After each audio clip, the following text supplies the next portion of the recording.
Coming on. Great to be here. Thank you. So at an event several weeks ago in February, you said this, and I wanted to ask you about it, and I'm quoting you. I'm Sure. a proud Latino immigrant here in the United States. You know exactly what is going on here in the U.S. There are many people who do not want us to be here and who want to create a wall in order to separate us. But you know what? This is also our country. Let me repeat this. Our country, not theirs. It's our country. Who's the us and who's the they? Whose country is it? This is our country. It is yours. It is mine, and it is ours.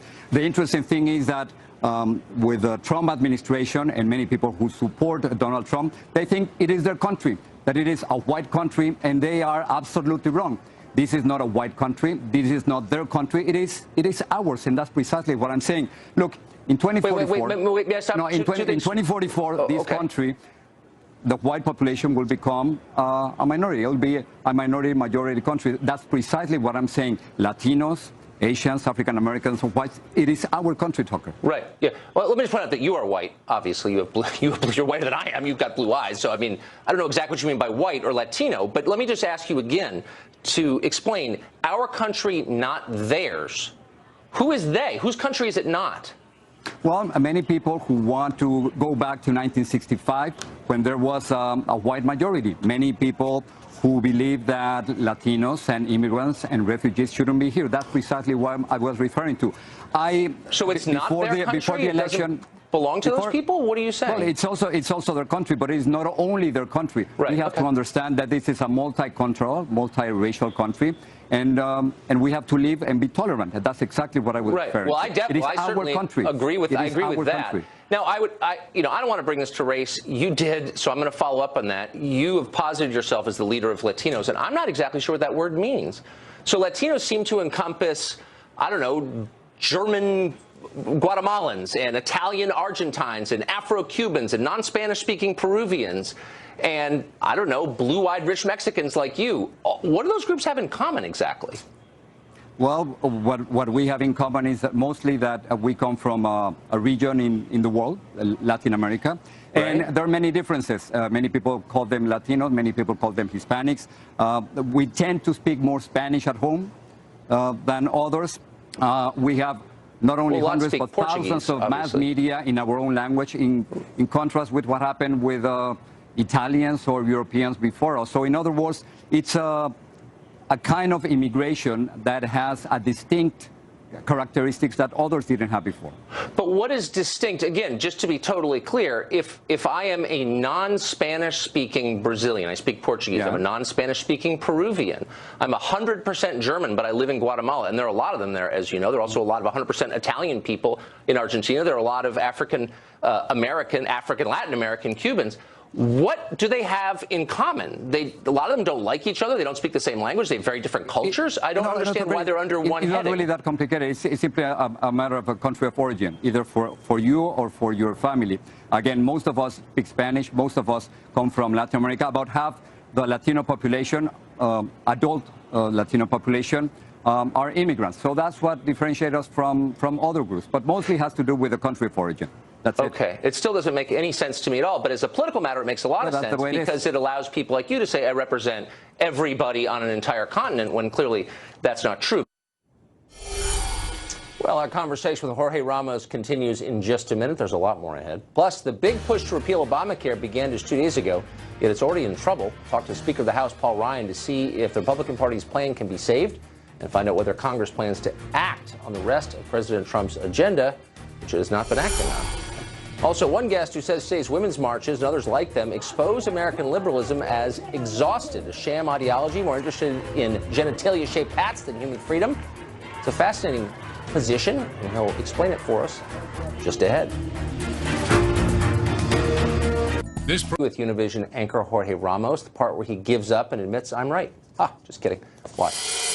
Get back to the point that you were making a minute ago, that Americans have no right to be concerned about the dramatic demographic change taking place in their country. Let me just stipulate, I'm for getting along, I'm for colorblindness, I'm for tolerance, 100%. But I also think that if things radically change in your country, it's okay for you to say, what is this? And maybe I don't want to live in a country that looks nothing like the country I grew up in. Is that bigoted? It seems to me in Mexico you'd be allowed to say that. Well, we have to understand that there's a demographic wave or revolution, if you want to call it, happening right here in the United States. Right now, there are about 60 million Latinos. In about 35 years, there's going to be 100 million Latinos.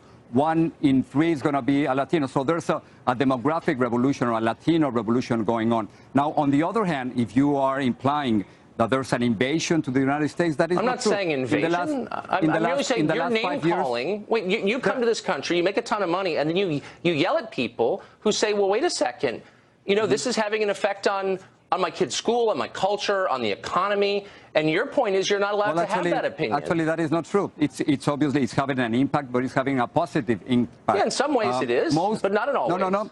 And overall, there's an immigration surplus. All immigrants contribute about $2 billion to the economy of the United States. In other words, immigrants contribute and put much more money into the system than what they take out in social services, according to the National Academy of Sciences. In 20 years, it's been $54 billion in input on immigration surplus. So it is a great business to have immigrants in this country. Those numbers aren't exactly right, but I think some immigrants contribute a lot. Some immigrants contribute a lot. The National Academy of Sciences, those are the numbers. It's a little more complicated than that, but I don't want to debate that right now. I just want to make the point that there is a downside as well. There's clearly an upside, and we all recognize, and people like immigrants actually in America, despite your claims. They do. But there's also a downside. 15% of federal inmates, prisoners, are Mexican citizens. So, like, why shouldn't I be allowed to say that's a problem? I don't want those. I don't want criminals here from another country. They're not even citizens. No, that's precisely the problem, because you, like Donald Trump, are also criminalizing the immigrant population. That is not true. I'm not criminalizing them. I'm noting a fact of who they are. It is not true. These are the facts. 97% of undocumented immigrants, 97% are good people. Less than 3% are bad hombres, or they committed a felony, according to the Migration Policy Institute. I'm not disagreeing with you at all. The vast majority, Tucker, are good people. They're not criminals. I'm not arguing that the vast majority are criminals. Now, their presence here illegally is a crime, and I think we should be honest about that. But most are decent people. I agree, and most Americans agree. Most of them are. 15% of all federal inmates in America are Mexican citizens. That's not a small number. That's many, many, many, many thousands. Doesn't mean they're all bad. It means that's a big number. I don't know what's your source. I'm giving you my source. My source is the Migration Policy Institute. How's that? Well, I don't know if that's correct. So you don't actually know anything about this. So that's my what I'm saying is that, you're making generalizations that are not rooted in fact. This is important thing, Tucker.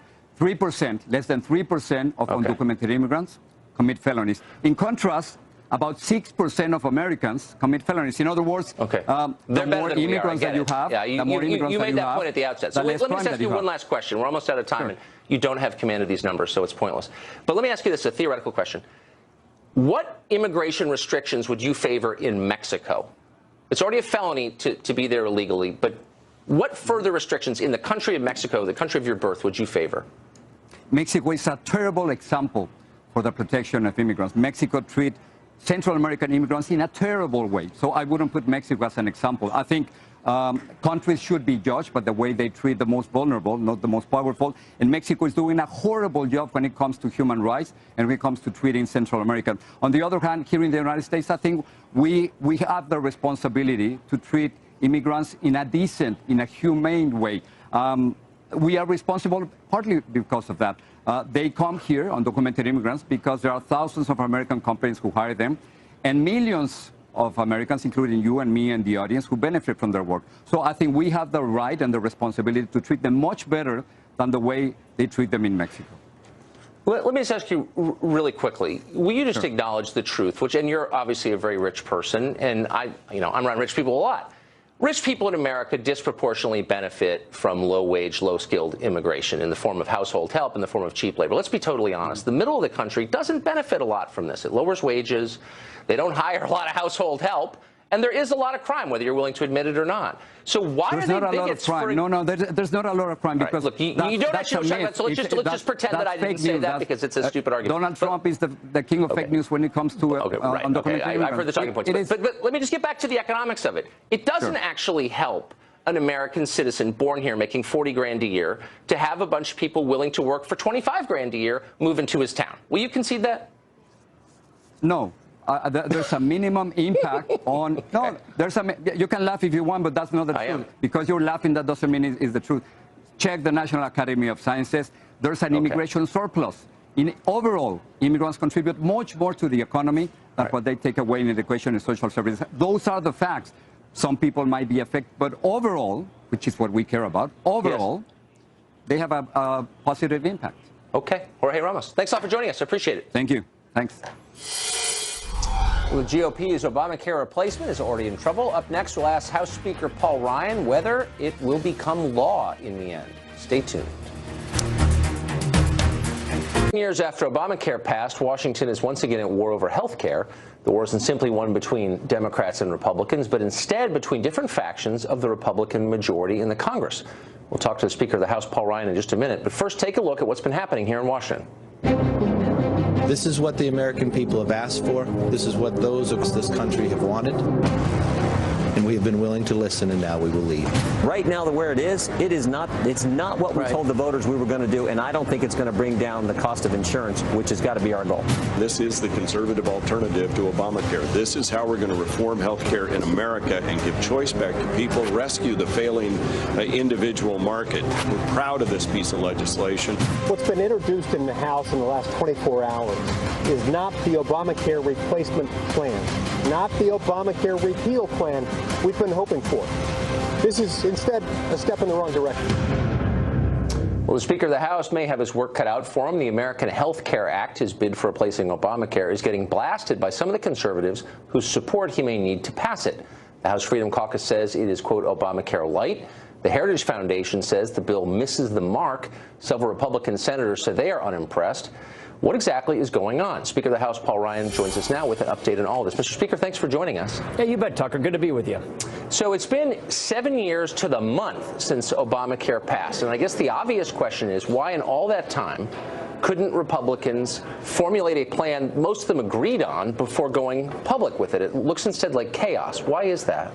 Well, actually, I don't think it really is chaos. I heard your lead-in and heard what you said, but here's what we did a year ago.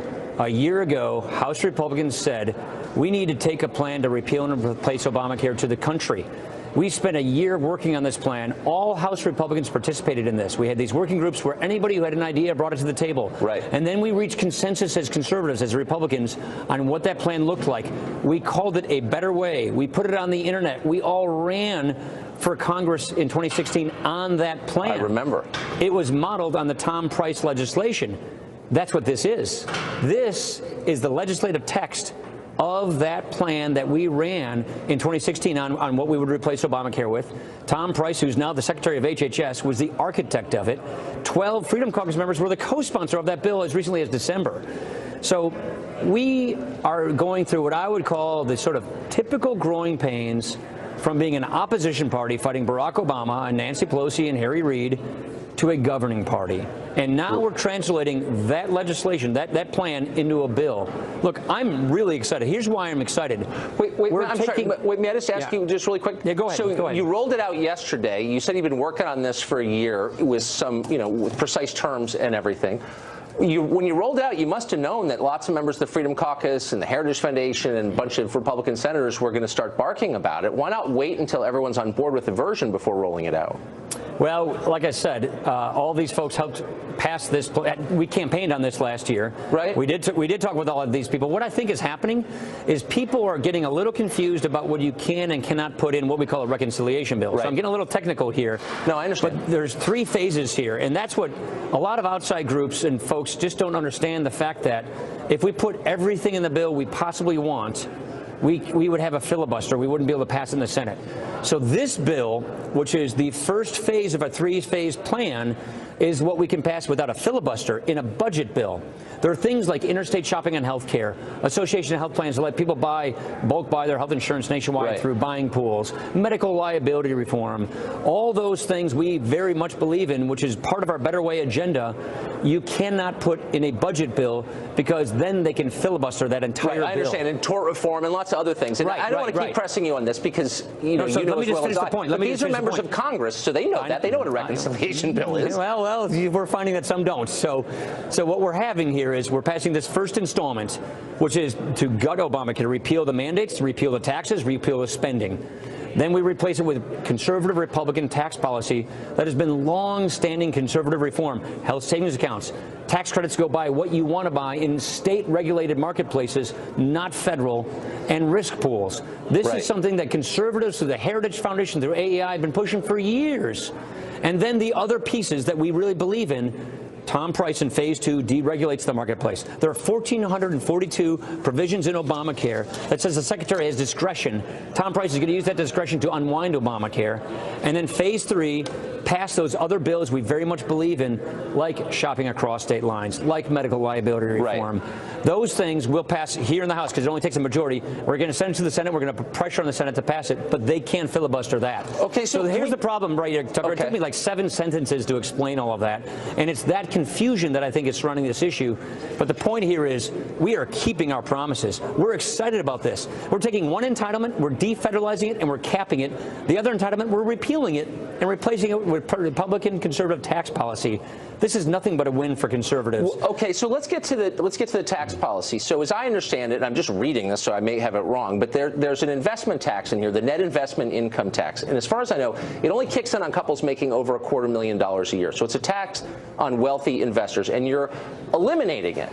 In a health 3.8% tax. Yeah, that's exactly right. So I guess my question is, looking at the last election, was the message of that election really, we need to help investors? I mean, the Dow is over 20,000. Are they really the group that needs the help? This was a tax on capital income, which is bad for economic growth. It's basically a capital gains tax increase, effectively, to finance Obamacare. We're undoing Obamacare, so we're not going to keep Obamacare taxes in place. So all of these taxes, $1 trillion tax cut that this bill represents, that is part of that $1 trillion tax increase that was in Obamacare to finance Obamacare. No, I know, but we're repealing. No, but we promised we would repeal the Obamacare taxes. This is one of the Obamacare taxes, so we're keeping our promise. And by the way, it's bad tax policy because it's bad for economic growth, and we're also repealing the Obamacare spending. So we're getting rid of its taxing and we're getting rid of its spending, and this is us keeping our word. You may want to keep that 3.8% tax. We're not going to keep it because it was part of Obamacare. Well, but lots of things are part of Obamacare that you just said a minute ago you're not doing anything about because you can't under reconciliation bills. You don't have to meet. That's right, but you just said that you don't have to meet every promise in this first round. That's right. Yet, I guess it's a macro but fiscal question. Policy we can be, but tax and spending policy we can. So that's what we're doing. But also, I mean, you have. The overview here is that all the wealth basically in the last 10 years is stuck to the top end. That's one of the reasons we've had all this political turmoil, as you know. And so kind of a hard sell to say, yeah, we're going to repeal Obamacare, but we're going to send more money to the people who've already gotten the richest over the last 10 years. I mean, that's what this does, no?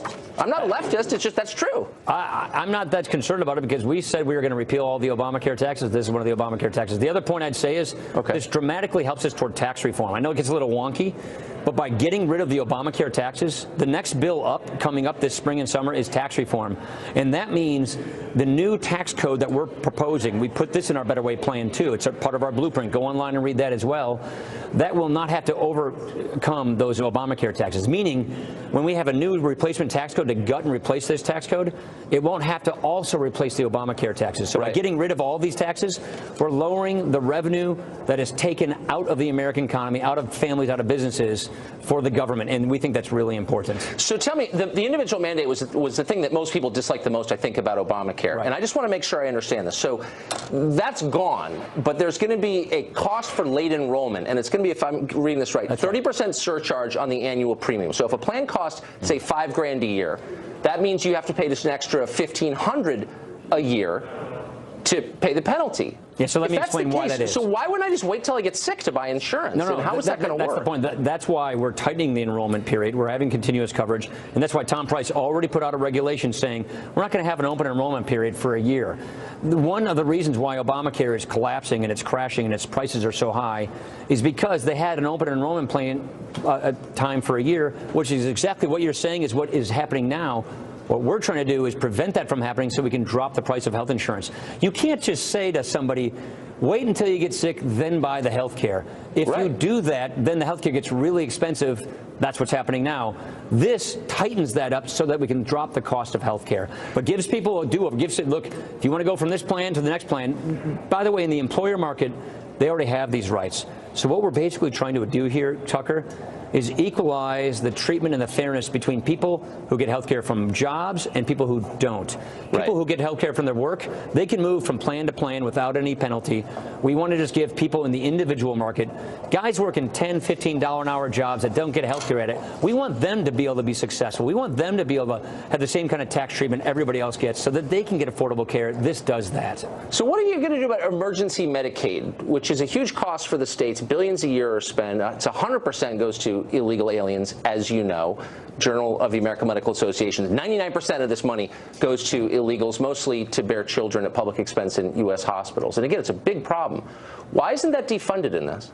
Well, again, we're looking at Byrd rule reconciliation issues. What we're trying to do is make sure that you couldn't defund it under reconciliation? Yeah, we've got a little issue with that, and we're working on that with the Senate. So, again, we've got these goofy Senate rules we got to work with. We can't do every single thing we want to.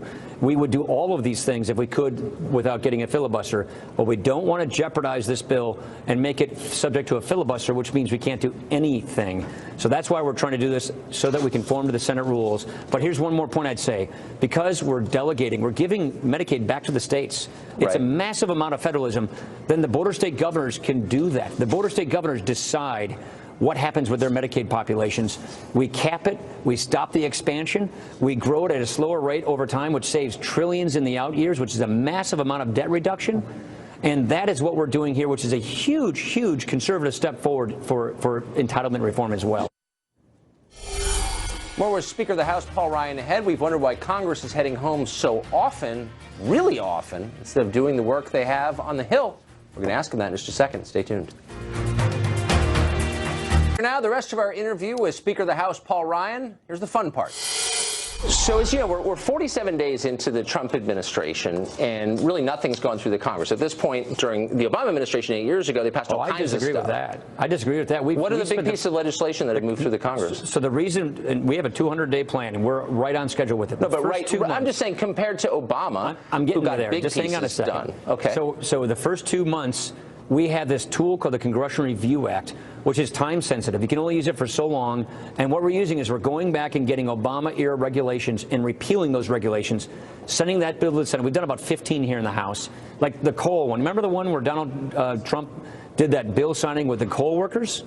That was one of these instances where we took an Obama regulation, we said we're rescinding it. They can't filibuster that in the Senate.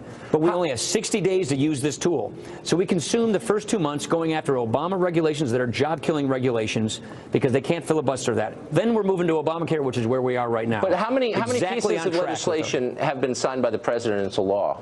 Well, the Senate here. So these are really good questions. These are very good. Oh yeah, we've got a few through. I went to one of the bill signings myself. The one with the coal workers is one of these cases. So we've got the Senate now. They have to approve Donald Trump's cabinet. Okay. They have to put 1,200 people through the Senate to populate the Trump government. And Chuck Schumer can burn up to 30 hours per person. Right, I'm aware. And so what we're doing is in between that, the Senate's working on these Congressional Review Act amendments, which are repealing Obamacare regulations. The point being, Tucker, is we are executing our plan exactly as we had planned it. We're going after Obama regulations. We're giving Donald Trump the people he needs to staff his government. And now we're on to Obamacare, repealing and replacing Obamacare. This is just phase one. Okay, Tom Price is out there working on phase two. Here's what I don't understand. Here's phase three comes after that. I don't understand this. So this is the 115th Congress. I think you've been in session for less than half of that time. So in April, we checked.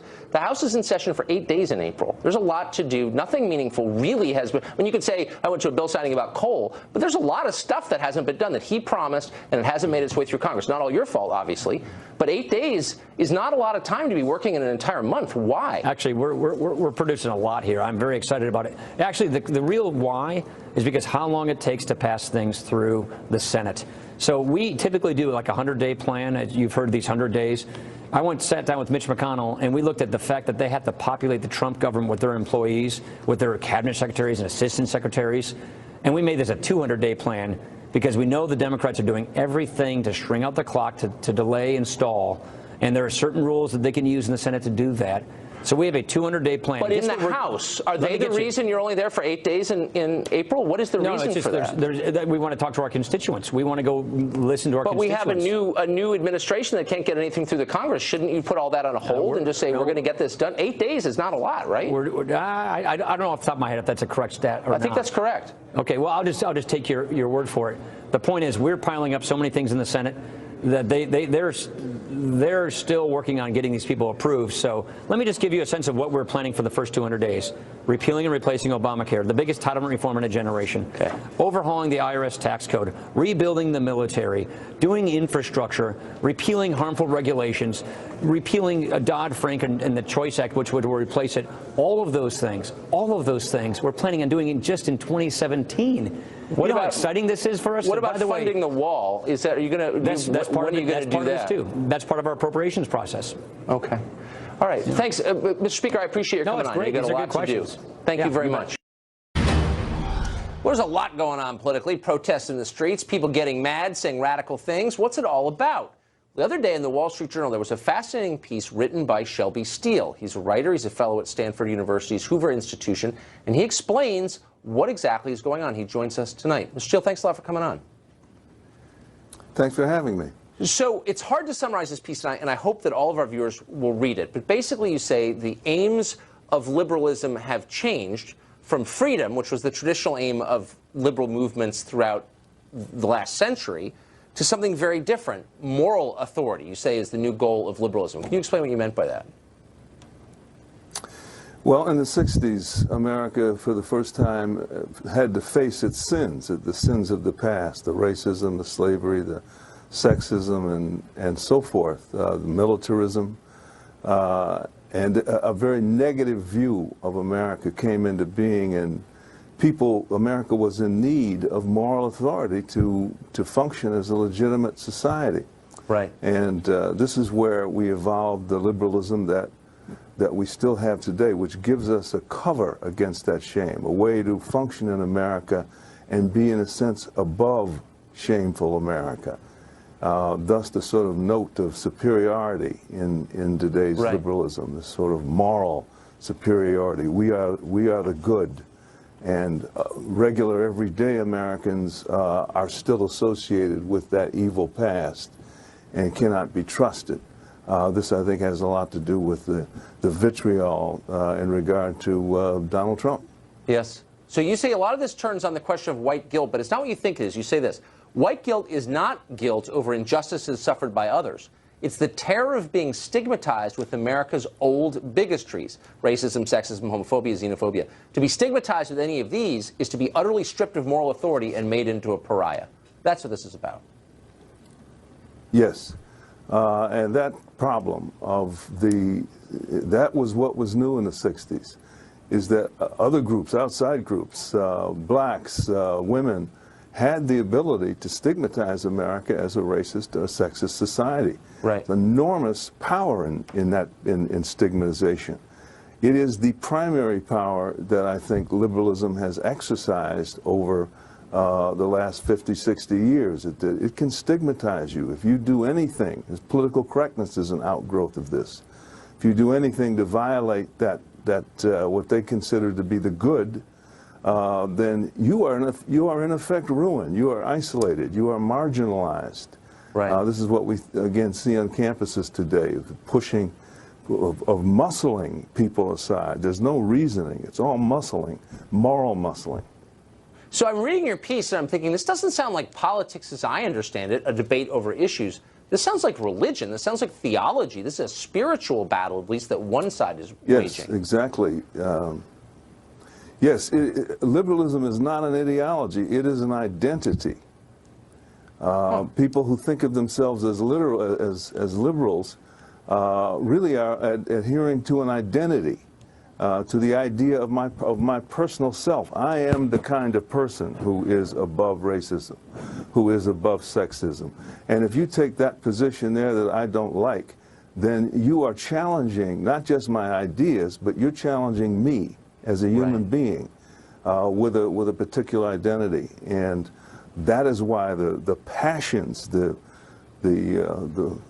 ferocity of of the left that we see today in the streets and elsewhere.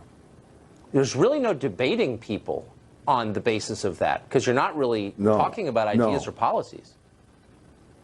No, there's no, there's a complete shutdown of any honest intellectual exchange because you are not threatening my ideas, you are threatening me.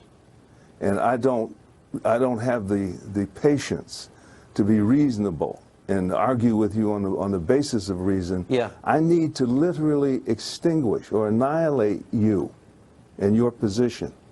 You see the anti-Trump sentiment in many ways. Annihilate him. There is nothing redeeming in this man. Right. And so forth. Boy, you're seeing that. And because liberalism is an identity. Shelby Steele, one of the smartest pieces I've read in a long time. Thanks a lot for coming on tonight. Well, thanks for having me. We'll be right back. Thousands of lectures online for free for anyone who wants to watch them. Apparently it was too good to last. 2 employees at Gallaudet University here in Washington, a school for the deaf, complained the videos didn't all have closed captioning, so deaf people couldn't use them. Well, the Department of Justice investigated this, of course, and decided the lectures violated the